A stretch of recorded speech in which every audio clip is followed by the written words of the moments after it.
La revista El Doctor en Casa presenta su programa El Doctor en Casa TV.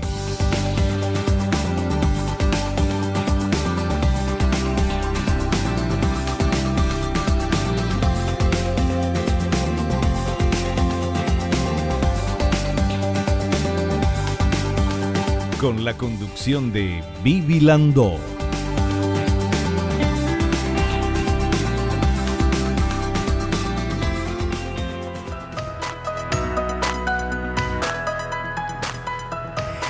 Hola, ¿cómo están todos? Pero muy bienvenidos. Esto es El Doctor en Casa. Hoy vamos a hablar de un tema súper interesante, importante y que nos llegue a todos. Trasplante de órganos en nuestro país. Nuestra invitada es la magíster profesora doctora Idalina Stanley. Ella es nefróloga, presidente de la Sociedad Paraguaya de Trasplante. Y vamos con esta información que tenemos en esta primera placa que nos habla justamente de este tema. El trasplante es la sustitución de un órgano enfermo por un órgano sano, procedente de un donante vivo o fallecido. Se debe destacar que la provisión de medicamentos para la prevención del rechazo es esencial para obtener una mayor sobrevida de dicho órgano. El trasplante es un tratamiento médico muy complejo y el único que necesita la solidaridad de otras personas para llevarse a cabo. Este es el tema que vamos a hablar hoy con nuestra invitada. Vamos a hablar de cómo se hacen los trasplantes, de cuál es la sobrevida de los pacientes, de las personas trasplantadas y lo más importante de esta donación de órganos, cómo estamos en nuestro país. Sabemos que de un tiempo a esta parte estamos mucho más concientizados en la importancia de donar órganos, pero siempre es importante seguir hablando del tema. ¿Y con qué medios contamos para hacer los trasplantes en nuestro país? Hemos avanzado muchísimo, de eso vamos a hablar con nuestra invitada en minutos nada más. Antes de recibirla, hacemos nuestro ejercicio, el ejercicio de la gratitud, del agradecimiento, porque es de bien nacido ser agradecidos. Y queremos agradecerle a Dios por el don de la vida, por el amor, por la salud, por la familia. Le agradecemos por los amigos, por el trabajo, por los compañeros de trabajo. Agradecer todos los días por todo lo bueno que tenemos es el primer paso a la felicidad, es el primer paso a la prosperidad y es eso lo que queremos todos. De esta manera comenzamos nuestro programa, agradeciéndote a vos que estás mirándonos, gracias por acompañarnos. El tema de hoy es súper interesante, no te vas a arrepentir de estar ahí. Gracias, gracias, gracias. De esta manera comenzamos El Doctor en Casa.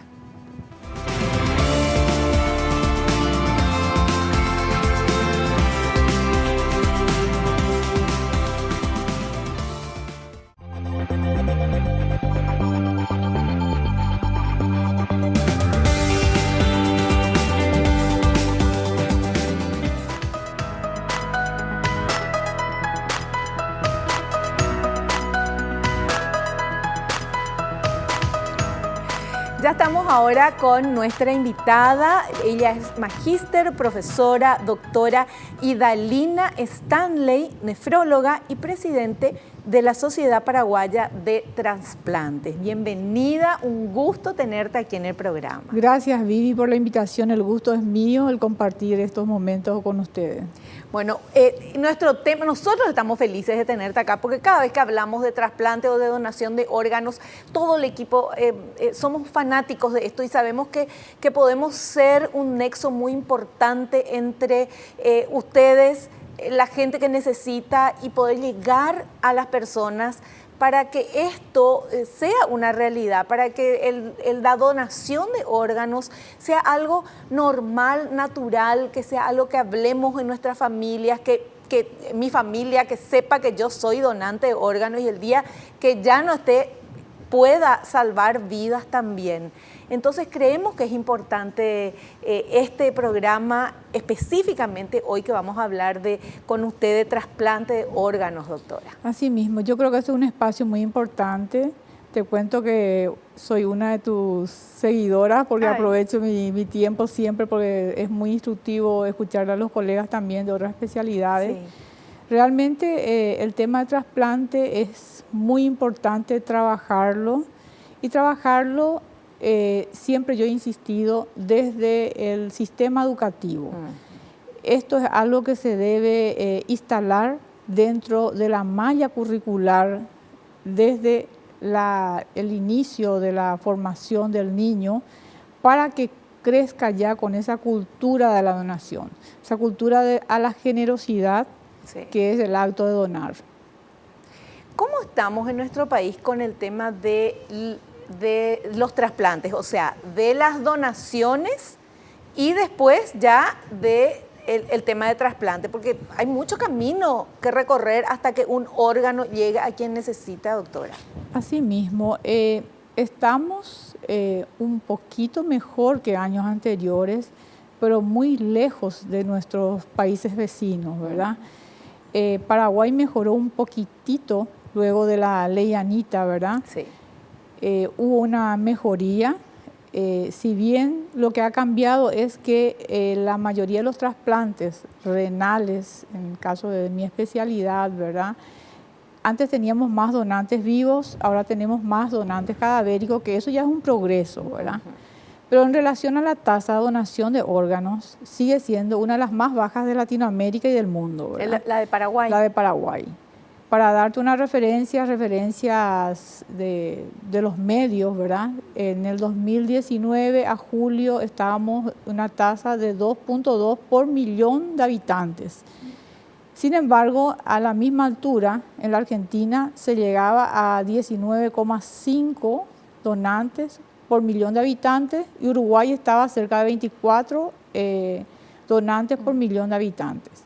Entonces nuestra mejor referencia a Latinoamérica es Uruguay, en donación de órganos. Pero, ¿A qué se debe, doctora, de que seamos los que menos donamos? ¿Falta de información, de educación, de medios? ¿A qué se debe? Bueno, yo creo que en este momento, yo creo que la gran falencia es el sistema educativo, ¿verdad? Y educación, como ya mencioné, educación formal en los colegios, en las escuelas. Sí. No es simplemente dar charlas, sino que eso forme parte de la malla misma, ¿verdad? Claro, el currículum. Así como en el currículum, así como se ha instalado, por ejemplo, los niños hoy son muy conscientes en relación a la obesidad, a la diabetes, se debe instalar esa cultura por un lado. Y por otro lado, el gran problema de la donación va ligado al sistema de salud. El sistema de salud también debe ser mejorado para que haya mayor donación. Claro. Aquel paciente donante cadavérico debe estar en condiciones, debe ser proveído de todo lo necesario para sobrevivir y si se fracasa, se llega a la donación. Es decir, el paciente no debe infectarse, debe estar en terapia intensiva si es que requiere. Por ejemplo, los aneurismas, muchas veces empezamos por ahí. No todos los pacientes que necesitan terapia intensiva acceden a terapia intensiva. Sí. Es insuficiente, hemos mejorado, hay que reconocer que hemos mejorado muchísimo, pero sigue siendo insuficiente la cobertura, que si bien está establecido, no existe cobertura universal. Sí. Si uno no tiene un seguro de la seguridad social, que es el que realmente cubre estas situaciones, es difícil con el seguro llevar una terapia en privado, sí, y también en el hospital público. Sí. Doctora, ¿por qué hace hincapié en el tema de terapia intensiva? Eso quiero que nos explique. Una persona donante que tiene un problema de salud, que va a tener muerte cerebral y no llega a la terapia, ya no sirve, ya no se puede acceder a esos órganos. Bueno, en realidad un paciente, por ejemplo, un paciente con un accidente vascular cerebral, sí, ¿verdad? Ese paciente es un paciente que cuando es probable que evidentemente los signos clínicos evidencia que va camino a la muerte, ¿verdad? Ese paciente tiene que recibir la mejor atención, acceder a una terapia para mantenerle en buenas condiciones los órganos.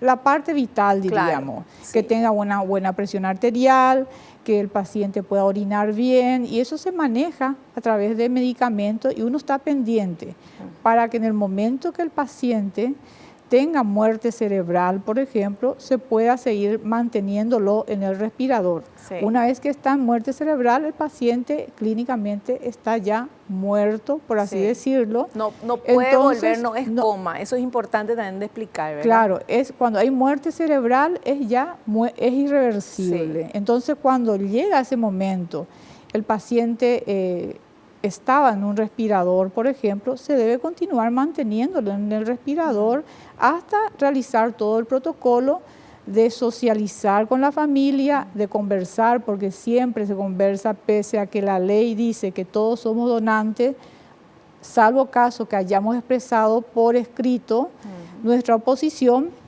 Igual, por protocolo, siempre se conversa con la familia, se le explica y la familia accede, de tal manera que es como su nombre lo dice, una donación. Es claro. Un acto de generosidad tremendo, es realmente un acto muy noble y la familia, buscamos que las familias estén dispuestas a donar. Claro. Claro, porque eso también, hay varias aristas con el tema de la donación de órganos y del trasplante de órganos, ¿verdad? Pero hablando de la donación, primero, todos somos donantes por ley, pero tenemos que hablar con nuestras familias para que sepan que queremos donar. Cuando llegue el momento que la familia sepa, sí, mi mamá o mi papá quería donar, es donante. Entonces, porque si no saben también, ante el dolor de la pérdida, que venga alguien y diga, no, tu papá era donante y no están enterados, es también un choque muy importante y ustedes así no pueden acceder. En realidad, ahí falta también educación y concienciación, porque la ley dice que todos somos donantes, salvo caso que hayamos expresado lo contrario. Entonces, si yo no tengo escrito, eso se puede hacer al sacar la cédula, en la municipalidad sacar el registro, uno dice yo no quiero ser donante. O en el INAT uno va y firma, eso no tiene ningún costo. Entonces debiera ser como lo es en todos los países, si uno no se acercó a expresar que uno no quiere ser donante, uno es donante. Claro. Entonces lo que se hace es informar a la familia, agradecer a la familia. Nosotros no llegamos en este momento a ese grado de madurez todavía de que eso fluya en forma natural, ¿verdad? Seguimos solicitando, los procuradores van y hablan con la familia, le explican, hay mucha ignorancia también todavía referente al tema, ¿verdad? Hay casos anécdotas que tenemos la gente que estamos en trasplante, que es increíble, que han seguido, por ejemplo, al órgano porque decían que se iba a llevar en otros países, eso no es posible. Claro. El órgano tiene su sistema de conservación, no es que uno puede sacar un riñón o sacar uno de la calle, no es así, claro. Tiene todo un protocolo que se hace en quirófano, en condiciones estériles, o sea, tiene su procedimiento previo. Perfecto. Bueno, tenemos materiales, doctora, que queremos presentarle a usted y a nuestros televidentes. Vamos con este primer material, por favor. La importancia de los trasplantes de órganos. El trasplante puede aportar un enorme beneficio a las personas afectadas de enfermedades que, de otro modo, serían incurables. Las transfusiones de sangre, que se realizan en millones de personas cada año, son un tipo de trasplante común. En los casos de personas cuyos órganos vitales, como el corazón, los pulmones, el hígado, los riñones o la médula ósea, dejan de funcionar correctamente y es imposible que recuperen su funcionamiento normal, el trasplante de un órgano sano puede ofrecerles la única posibilidad de sobrevivir.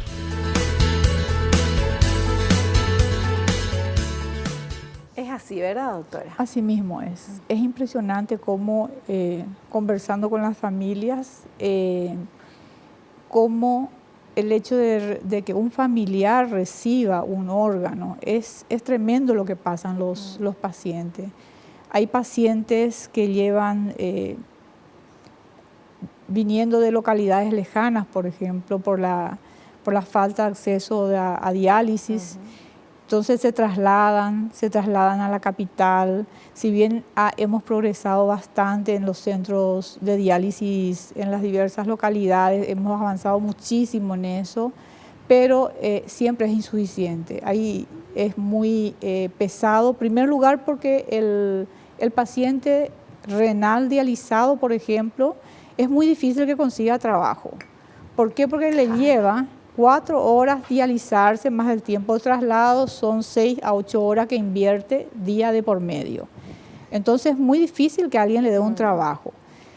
Y después implica para la familia alguien que se ocupa de llevarle, de traerle. Claro. O sea, si bien el Estado asume la totalidad de los gastos de la diálisis y el tratamiento que acompaña a la diálisis, es realmente un problema social muy importante. Crea mucho desarraigo, crea problemas económicos, problemas laborales en la familia mismo, porque el que son dos personas que tienen que estar, una la enferma y el otro el que le traslada.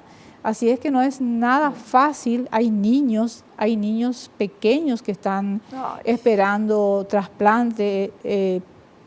Y sí, están en una lista y están esperando la buena voluntad de las personas, porque es la única manera de obtener un órgano. Y encima no es tan fácil, no es que mi riñón le va a servir a todo el mundo, ¿verdad, doctora? Así mismo es. Es algo también que es importante aclarar, ¿verdad? Uno es donante y de repente algún conocido se entera de que ese conocido suyo falleció y va a ser donante, cree que puede recibir ese órgano y no es así, ¿verdad? Tiene que haber compatibilidad de los órganos. Hay una lista de espera en el INAT en la cual se van poniendo en lista de espera a través de los diversos equipos de trasplante instalados en el país. En el caso renal tenemos en el Hospital de Clínica, en el Hospital Nacional y en el Instituto de Previsión Social. Esos son los 3 grupos de equipos de trasplante que están trabajando actualmente. Entonces entra en una lista y luego se ve las compatibilidades en el caso de existir una donación, ¿verdad? Bueno, de esto vamos a seguir hablando, pero a la vuelta del corte, la musiquita nos indica que tenemos que hacer ese corte, volvemos ya.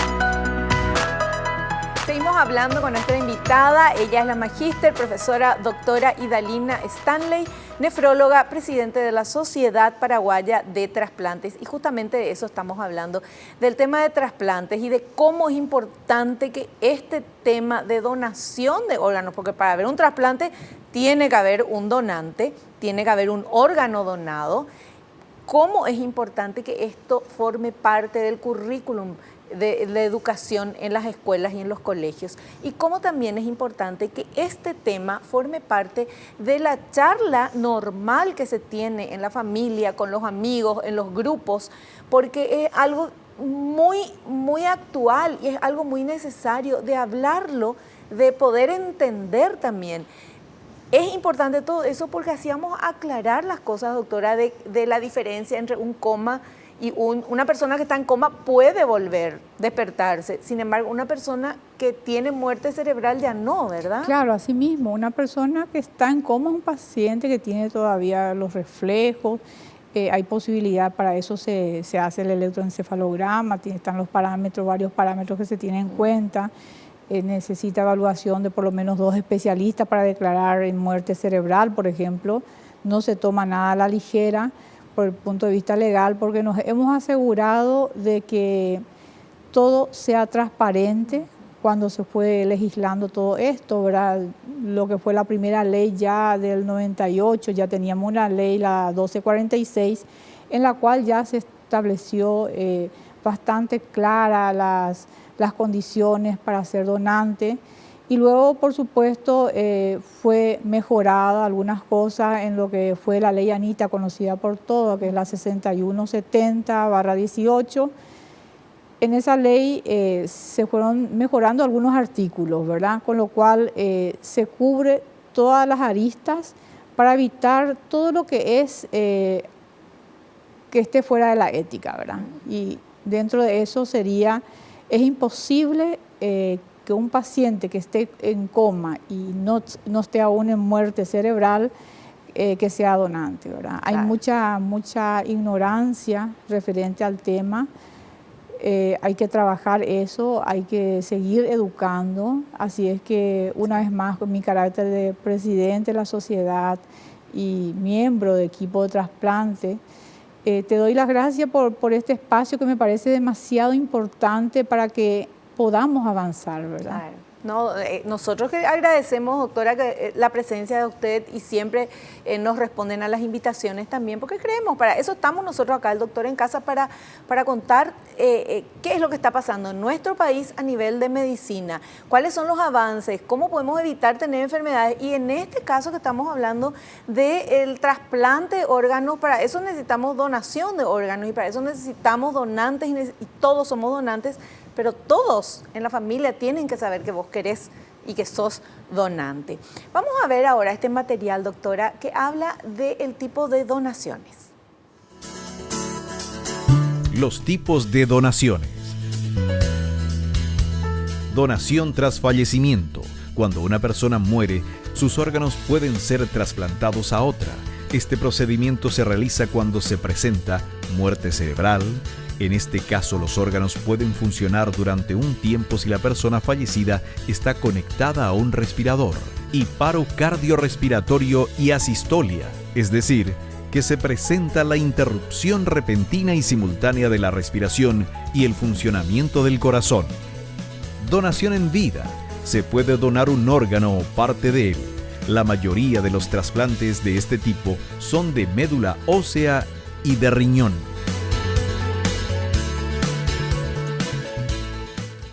¿Está correcto, doctora? Correcto, así mismo es, para lo que ya anticipábamos, ¿verdad?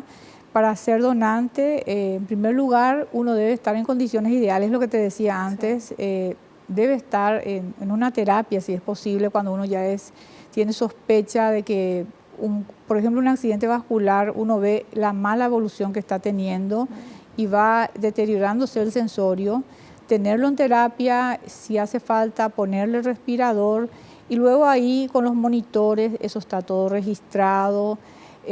Cuando el paciente fallece o tiene los signos de muerte cerebral, empieza el proceso de certificar la muerte. Eso es un proceso que se hace en todos los pacientes que están en terapia intensiva, de hecho. Y son varios médicos los que hacen, ¿verdad? No es uno solo. En realidad están los que se llaman los procuradores. Lastimosamente tenemos hasta ahora muy pocos procuradores. Procurador es aquel que se va y habla con la familia, ¿verdad? Es el primer acercamiento que se tiene, que le explica, una vez ya que el paciente falleció, se tiene la sospecha de que el paciente se está deteriorando y que ya no tiene posibilidades de salir desde el punto de vista clínico. Entonces se espera el desenlace natural, y se está preparado para mantenerlo artificialmente, ¿verdad?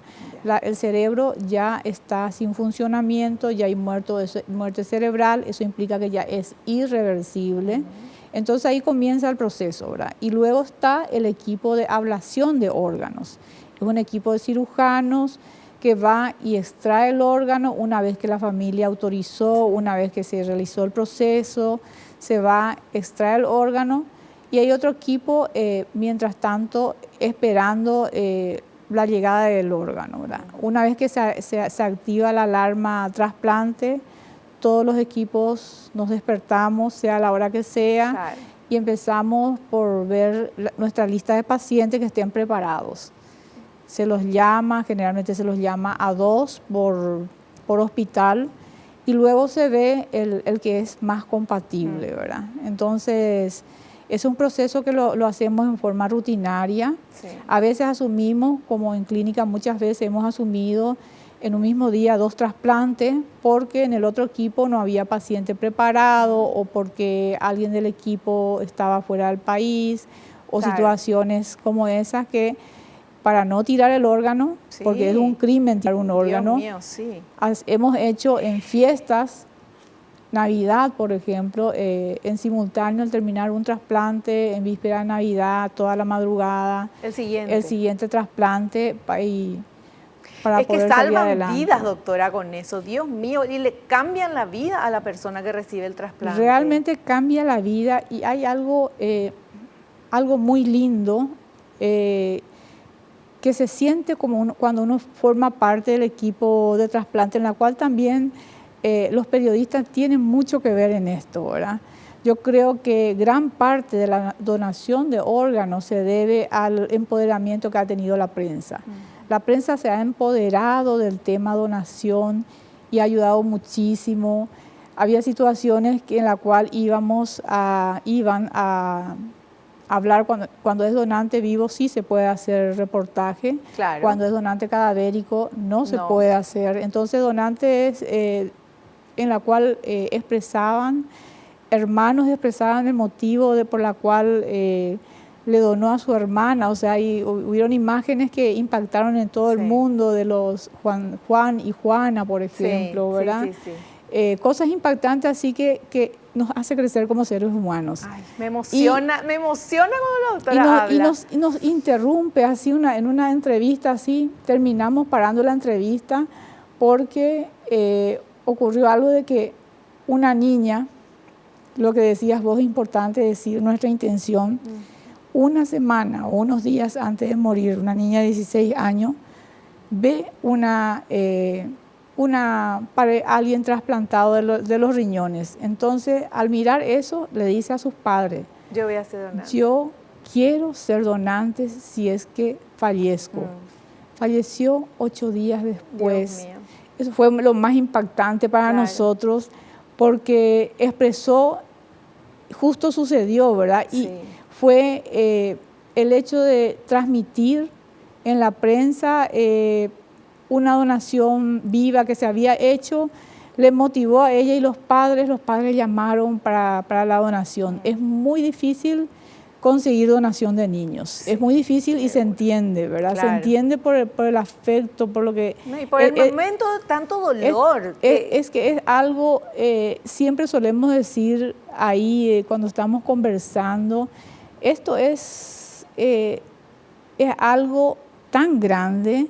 Yo no creo que debe haber otra cosa más grande que donar un órgano, de dar vida a otra persona, de permitir, te imaginas, con una donación cadavérica se favorecen 2 personas por riñón, corazón, se puede trasplantar páncreas, que acá no tenemos desarrollado lastimosamente, pulmones. Y algo muy importante destacar, que sí en algunos casos es posible que una persona que haya fallecido, por ejemplo, en la calle, hueso. El milagro del trasplante de hueso. Es emocionante ver niñas que se habían quedado sin pierna, que pueda caminar gracias a una donación cadavérica de hueso. Y hueso sirve si un paciente que haya fallecido en la calle, sirve eso, el único caso que sirve el trasplante, diríamos uno de los pocos casos que sirve el trasplante, hasta 6 horas después se puede hacer la extracción del hueso y el resultado en la Facultad de Medicina, que es el lugar donde se hace, es excelente. Es impresionante como niñas que se habían accidentado o tuvieron un problema con la pierna, salen caminando. Es algo, Ay, Dios mío. es algo maravilloso, es un milagro que realmente hay que verle a esos niños y la felicidad que uno le da al poder caminar después de estar con una muleta, una silla de rueda. Eso es impresionante. El cambio del modo de vivir, el cambio a la vida, ¿verdad? Porque gente que está condicionada a un aparato, o en este caso, como me dice, que no podían ni caminar. Bueno, se donan órganos, se dona vida. Tenemos que seguir hablando de esto. Es demasiado importante este tema y ponerlo en la mesa, ponerlo en todos los lugares. Hoy, por favor, habla con toda tu familia, habla con todos tus amigos. Si vos querés ser donante, que todos sepan. Preguntá en tu familia quiénes quieren ser. Todos somos donantes, pero es importante seguir hablando de esto. Me reemocionó, doctora, todo lo que ella también, cuando se habla de esto, porque en un mundo donde hay tanto egoísmo y vemos tantas cosas que decimos no podemos entender, cómo hay gente que roba la salud de otros, estafadores y un montón de cosas que han sucedido en nuestro país y en el mundo, pero así también tenemos estas noticias maravillosas de la generosidad de corazón de las personas que pueden, con su donación de órganos, darle vida a otra persona, que cambiar esa vida y darle salud. Es maravilloso. Vamos a hacer un corte. A la vuelta seguimos charlando de esto, vamos a ver los tipos de trasplante y también el trasplante renal. Volvemos ya.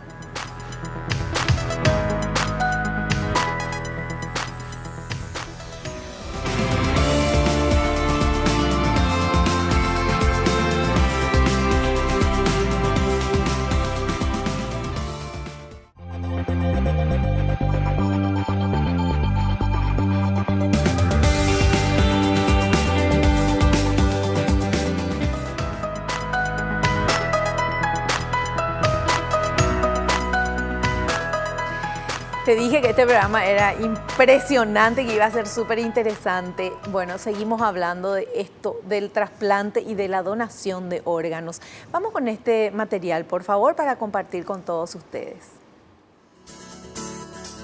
Los tipos de trasplantes realizados en nuestro país. Se realizan trasplantes de córneas, renales, hígado, cardíaco y médula ósea, siendo los programas con mayor demanda y necesidad los de córnea y riñón. Existen varios centros habilitados para realizar los procedimientos de trasplantes de órganos y tejidos en la actualidad. En el sector público, el sistema de salud a través del INAT y el IPS dan cobertura total para el procedimiento a los pacientes trasplantados, lo cual permite un sistema que promueve la igualdad de oportunidades para todos y las asignaciones son realizadas estrictamente según el grado de compatibilidad entre el donante y el receptor, además de la situación clínica del enfermo.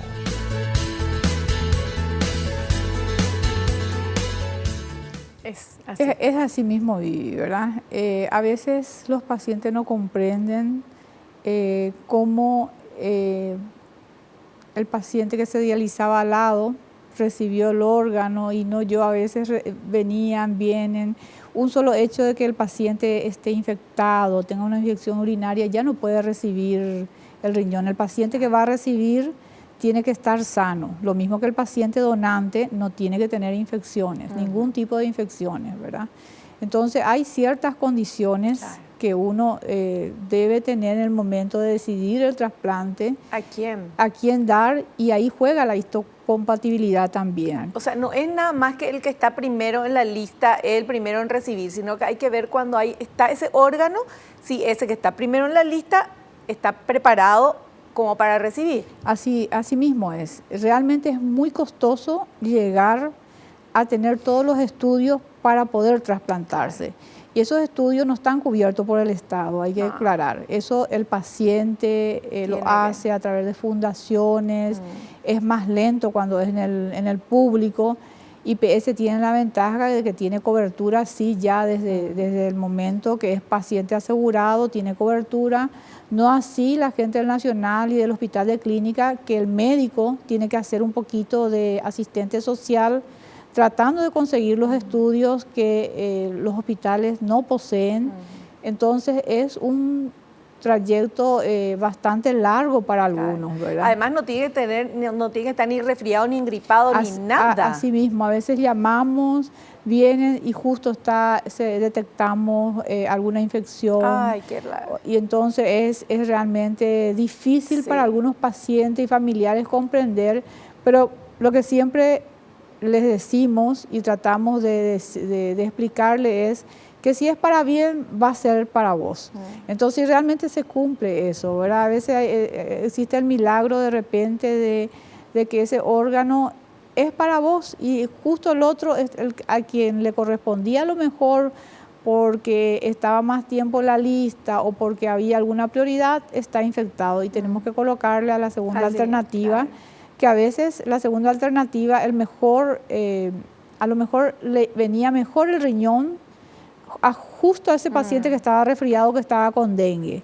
El dengue es un gran problema para nosotros, y todo eso nosotros descartamos antes de trasplantar. Sí. Descartamos dengue, todas las enfermedades infecciosas, tuberculosis, hepatitis, todo, absolutamente todas las enfermedades, tanto en el paciente que es donante. Por eso que es muy costoso mantener un paciente en condiciones para que ser donante. Claro. Y también el que va a recibir, se hacen todos los estudios. Tiene que estar en perfecto estado, solamente ese órgano que no esté funcionando bien, porque tiene que estar re sano para que ese órgano prenda, por decirlo de alguna manera, ¿verdad? Y no sea rechazado. Más que prender, tiene que ver para que no se complique con una infección. Porque si nosotros estamos trasplantando en un paciente que ya estaba con una infección previa, eso va a complicar el injerto renal, ¿verdad? Y va a haber posibilidades de que ese paciente o fallezca por la infección o se complique la evolución del injerto renal, puede llegar a complicarse, incluso llegar a rechazar, ¿verdad? Justo de eso vamos a hablar ahora, este material que habla del trasplante renal. ¿Podemos ver? El trasplante renal. El enfermo renal, al ser trasplantado, deja de depender de una máquina de diálisis, lo que conlleva una reinserción social y laboral con un estándar de vida normal, ya que en muchas ocasiones son personas que deben trasladarse o mudarse para seguir su tratamiento dialítico. Una de las cuestiones más importantes que se evalúa en el pretrasplante es el sentido de la adherencia a un tratamiento médico que es de por vida, requiriendo siempre de su medicación y los cuidados especiales, sobre todo en el primer año de trasplante.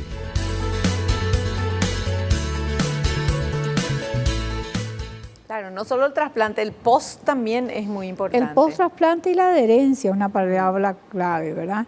Si yo tengo en consultorio un paciente que no cumple con su medicación, que no toma, que no viene a sus controles, que no baja de peso, porque le exigimos que bajen de peso, tanto al donante, en el caso de donantes vivos, como al paciente que va a recibir, es un paciente que no tiene adherencia ya a un tratamiento. Instalar un trasplante en esas condiciones es muy probable que falle. Por eso trabajamos en forma multidisciplinaria, con los psiquiatras, con los psicólogos.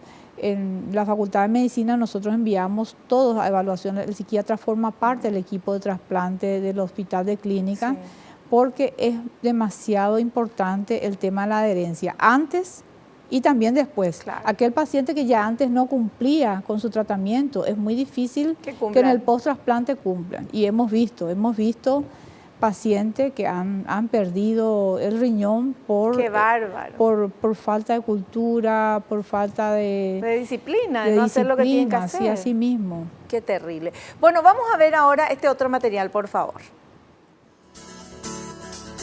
Los trasplantes cardíacos y hepáticos. Son casos donde el tratamiento convencional no mejora las condiciones médicas y está en peligro la vida. Estos pacientes deben acudir a un centro de alta complejidad donde serán evaluados por un equipo de especialistas habilitados por el INAT. Para el procedimiento, luego se tomará la decisión de incluirlo en una lista de espera, que según su gravedad puede ser urgente o diferido para un trasplante de un donante fallecido.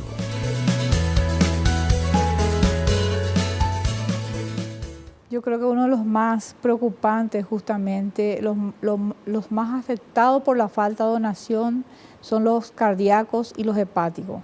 ¿Por qué digo eso? Porque el paciente renal puede aguantar dializándose. En cambio, un corazón que falla, hemos tenido niños que han luchado buscando un trasplante cardíaco y han fallecido sin poder lograrlo, ¿verdad? Lo mismo que el paciente hepático, ¿verdad? No hay otra alternativa de mantenerle con vida a un paciente con insuficiencia hepática terminal más que con el trasplante. Así es que esos son casos muy especiales y que realmente llegan mucho porque tenemos pacientes que han fallecido esperando el órgano, sí. ¿verdad? Esperando el órgano. Qué bárbaro. Es así como es tan maravilloso ver el trasplante.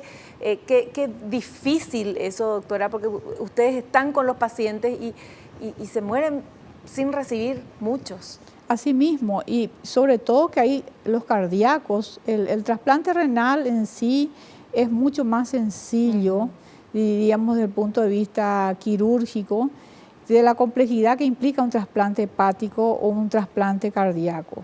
Y también la mortalidad post-trasplante es bastante, es elevada, es más elevada en los cardíacos, sobre todo, ¿verdad?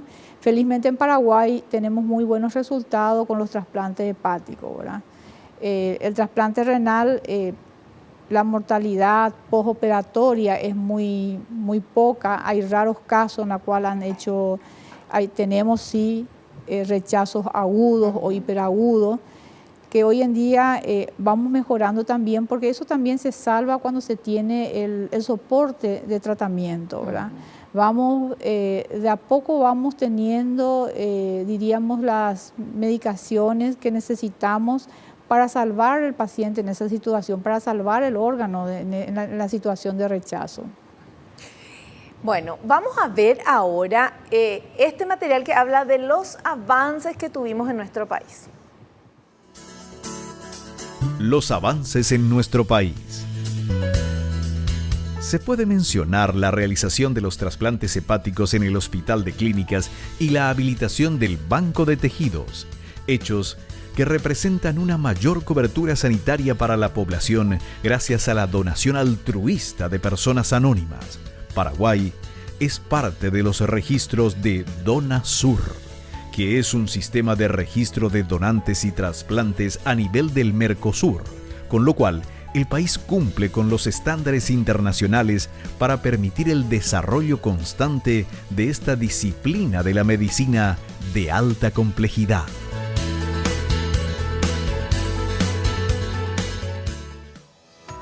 Mejorando. Sí, mejorando. El Banco de Tejidos y Órganos es el único que hay en el país. Es propiedad de la Facultad de Ciencias Médicas, pero está al servicio de todo el país. Es uno de los bancos modelos de Latinoamérica. Han venido muchos expertos extranjeros para que eso pueda ser realidad. Fue mucho trabajo que comenzó en el año 2013 aproximadamente, hasta su culminación final, que fue en el 2016.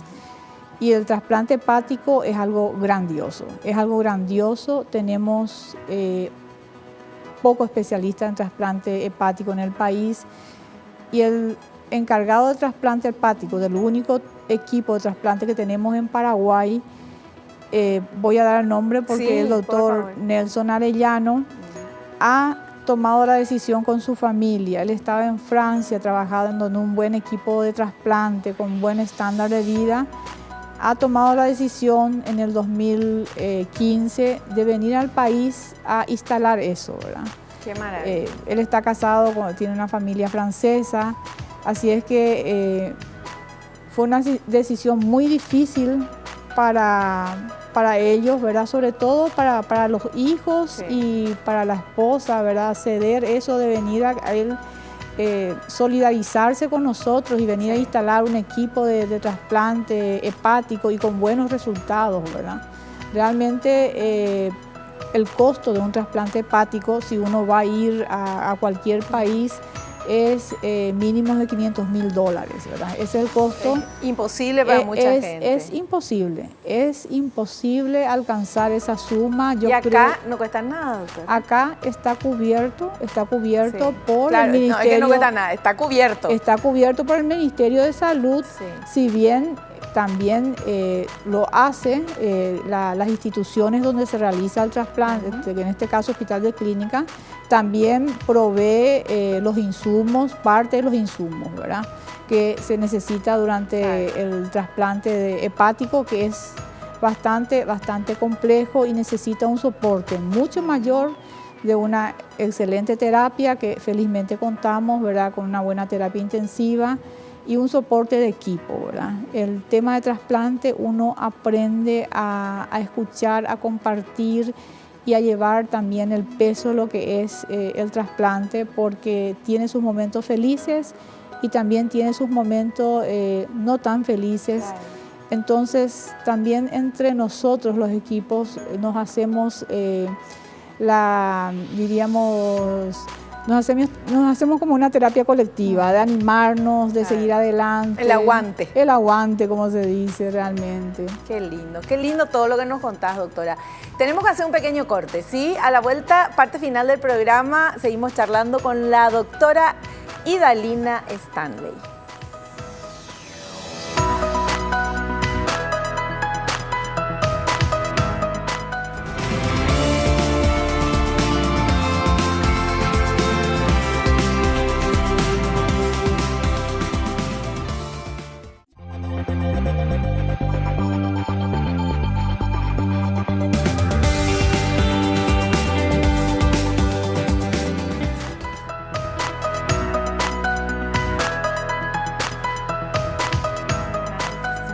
Bueno, llegamos a la parte final de nuestro programa. Le queremos agradecer a nuestra invitada, la doctora Idalina Stanley, presidente de la Sociedad Paraguaya de Trasplante. Ella es nefróloga.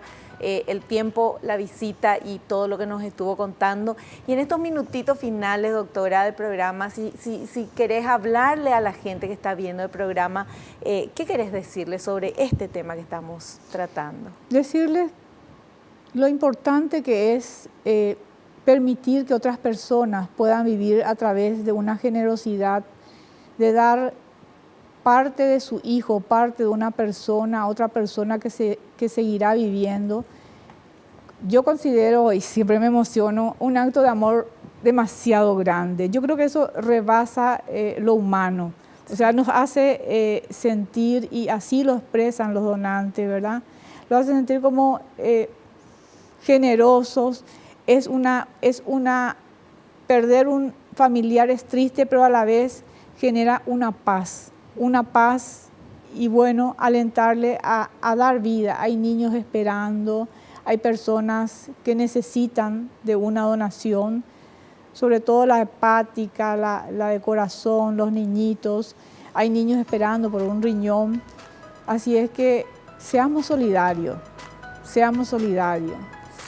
Gracias, doctora. Muchísimas gracias una vez más por estar acá con nosotros. Y mucho éxito, mucha suerte, y nosotros estamos acá para apoyar.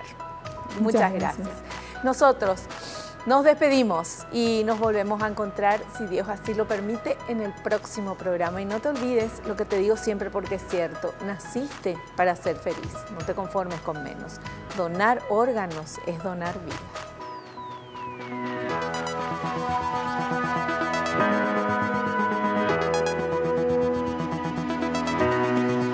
La revista El Doctor en Casa presentó a Vivi Landó en el programa El Doctor en Casa TV. Fue una realización de Alicante.